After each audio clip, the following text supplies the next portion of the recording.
በስመ ስላሴ በስመ አብ ወወልድ ወመንፈስ ቅዱስ አሐዱ አምላክ አሜን። ሰላም እግዚአብሔር አምላክ ምስ ኩላትኩም ይኹን። ተዘራ እግዚአብሔር አምላክ ከመይ ውዒልኩም? አነ እግዚአብሔር ይመስገን። ክብሪ ይስፋሕ መድኃኔዓለም አቦይ ጽቡቕ ውዒለ። ስንክሳር ዘወርሃ መስከረም 23 ናይ ዕለቱ ናይ ዝጽለ ዝንበብ ስንክሳር ድሰምዕ ዘንብብ ፍቕሪ ጎይታ ኣብ ልቡ ይዕንብብ። ሓለዋን ጸሎትን ናይ ቅዱሳን ደሞ ይረክብ። ዝክረ ጻድቅ ለዓለም ይሄሉ ዝኽሪ ናይ ጻድቅ ንዓለም ይዝነብር። ካብ ኩሉ ክፉእ ዘበለ ክድሕኑ ንቅዱሳን ተማሕፀኑ አሜን። በዚ ሎማዓንቲ ቅዱስ ጊዮርጊስ ወርሓዊ በዓል እዩ። ሊቀ ሰማዕታት ቅዱስ ጊዮርጊስ በረኸቱን ረድኤቱን ምስ ኩልና ደቂ ተዋህዶ ይኹን አሜን። ወላዲተ አምላክ አደይ አንደበት ልሳን ኩነኒ ቅዱስ ሚካኤል ገብርኤል ብየማነ ብጸጋመ ይቆምለይ። መስከረም 23 በስመ አብ ወወልድ ወመንፈስ ቅዱስ አሐዱ አምላክ አሜን። መስከረም 23 ዝኽበሩ ቅዱሳን መነኮሳት አውናብዮስን እንድርያስን ብሰማዕትነት ዓረፉ። ከምኡውን በዛ ዕለት መርዓት ክርስቶስ ንዝኾነት ንቅድስቲ ቴክላ በዓላ እዩ። ዝኸበሩ ቅዱሳን መነኮሳት አውናብዮስን እንድርያስን እዞም ቅዱሳን ድማ ካብ ሃገር ልዳ ካብ ዓበይቲ ወገን ዝተወልዱ እዮም። ገና ብቁልዕነቶም ፍቓድ እግዚአብሔር ኣላዓዒልዎም ድማ ብኣምላኻዊ ምኽሪ ተሰማሚዖም ኣብ ውሽጢ ሶርያ ናብ ዝርከብ ናብ ሓደ ገዳም ኣትዮም መንኮሱ። ምስ መንኮሱ ድማ ብጣዕሚ ናብ ዝኸበረን ናብ ዝተመስገነን ናብ ኣባ መቃርስ ከይዶም ደቀ መዛሙርቱ ኮይኖም ብዓብይ ተጋድሎ ምንባር ጀመሩ።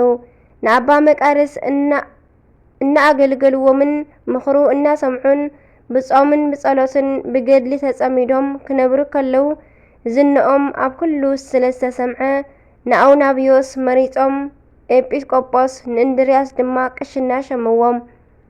ድሕሪ ምሻሞም ድማ ንናይ ክርስቶስ ኣባጊዕ ብጽቡቕ ኣተሓላልዋ ሓለውዎም። ድሕሪዚ ስግኦም ፈጺሙ ክሳብ ዝደክም ተጋድልኦምን ኣገልግሎቶምን ብጣዕሚ ኣብዝሑ። ኣብቲ ወቕቲ ዝነበረ ከሓዲ ንጉስ ድማ ናይ አውናብዮስን ናይ እንድርያስን ናይ ተጋድሎን ናይ ጽድቂ ህይወቶምን ኣብ ዝሰምዐ ጊዜ ንወታሃደራቱ ልኢኹ ኣምጽእዎም እሞ ንናይ ክብሪ በዓል ቤት ንክርስቶስ ክኽሕዱን ናብ ዝረኸሰት ናብ ናቱ ኣምልኾ ከእትዎም ኣዘዞም። ሽዑ እቶም ቅዱሳን ነቶም ዝረኸሱ ጣዖታትን ንዕኡን ረገምዎም። ንጉስ ድማ ብዓብይ ሕርቃን ተመልኪቱ ንአውናብዮስን ንእንድርያስን ብጣዕሚ ኣሰቃዮም። ጽኑዕ ዝኾነ ዝተፈላለየ ስቃያት ኣሰቃዮም።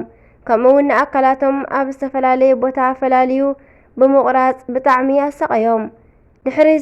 ድሕሪዚ ስቃይ ድማ ቅድስቲ ነፍሶም ካብ ስጋኦም ተፈልየት እሞ ናይ ሰማዕትነት ፍጻሜኦም ኮነ። ጎይታናን ኣምላኽናን መድሓኒናን ኢየሱስ ክርስቶስ ድማ ንነፍሲ ወከፎም ሰለስተ ናይ ክብሪ ኣኽሊል ደፍኣሎም።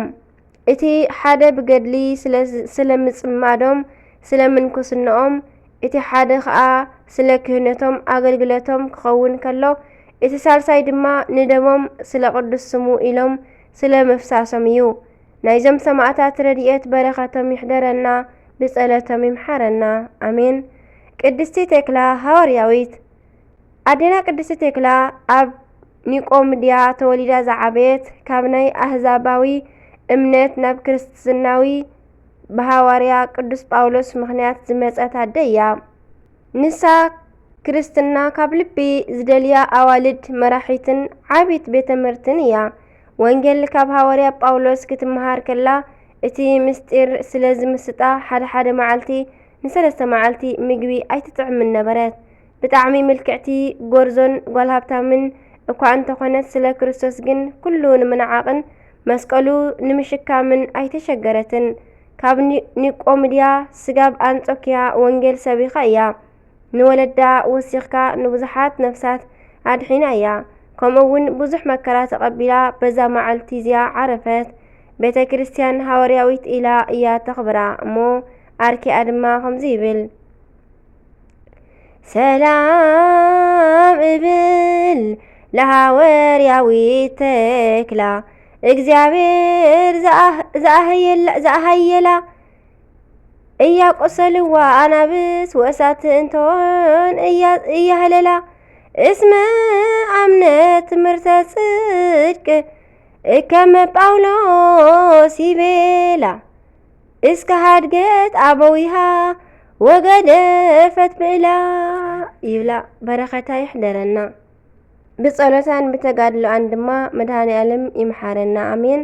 መስከረም 23 ዝኽበሩ ዓመታዊ ናይ ቅዱሳን በዓላት ድማ ቅዱሳን ጻድቃን አውናብዮስን ወእስክንድርያስን ሰማዕታት፣ ቅዱስ ጎርጎርዮስ መንክራዊ፣ ቅድስት ቴክላ ድንግል ሐዋርያዊት፣ ቅድስት ኤዎስጣቴዎስ ሰማዕት። ወርሓዊ በዓላት ድማ ልበ አምላክ ቅዱስ ዳዊት፣ ቅዱስ ጊዮርጊስ ሊቀ ሰማዕታት፣ ነቢየ ጽድቅ ቅዱስ ሰሎሞን ንጉሰ እስራኤል፣ አባ ጢሞቴዎስ ገዳማዊ፣ ቅዱስ ዳንኤል ነቢ፣ አባ ሳሙኤል፣ አባ ስምዖን፣ አባ ገብርኤል። ስለቲ ሰናይ እንተ ጸዓትኩም ከመን እዩ እከይ ዝገበረኩም? ስለ ጽድቅ እኳ ሓሳረ መከራ እንተ ጸገብኩም ብፁዓን ኢኹም።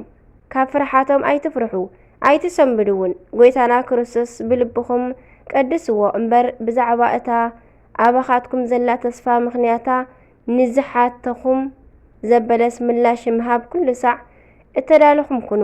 ግናኸ ብዓቕልን ብፍርሓትን ደኣ ይኹን ይብለና ቀዳማይ ጴጥሮስ ምዕራፍ 3 ፍቕዲ 13።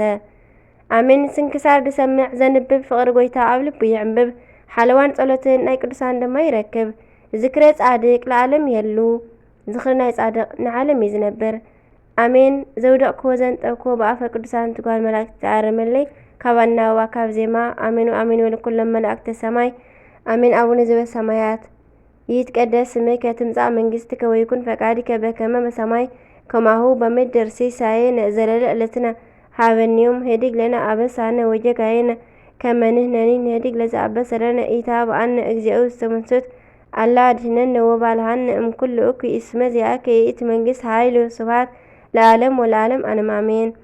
በሰላመ ቅዱስ ገብርኤል መልአክ ኦ እግዝእትየ ማርያም ሰላም ለኪ ድንግል በልናቺ ወድንግል በስጋቺ እመ እግዚአብሔር ጽባኦት ሰላም ለኪ ቡሩክት አንቲ እምአንስት ወቡሩክ ፍሬ ከርሥኪ ተፈሥሒ ፍሥሕት ኦ ማርያም ምልዕተ ጸጋ ምልዕተ ውዳሴ ምልዕተ ሞገስ ምልዕተ ኩሉ እግዚአብሔር ምስለኪ ሰአሊ ወጸልይ ምህረተ በእንቲአነ ምህረተ ኩሉ ዓለም ሀበ ፍቅር ወልድኪ ኢየሱስ ክርስቶስ ከመ ይስረይለነ ኃጣውኢነ ተማኅፀነ ብኪ ተማኅፀነ በክዳንኪ አሜን አሜን። ወስብሐት ለእግዚአብሔር ወለወላዲቱ ድንግል ወለመስቀሉ ክቡር አሜን አሜን። ለይኩን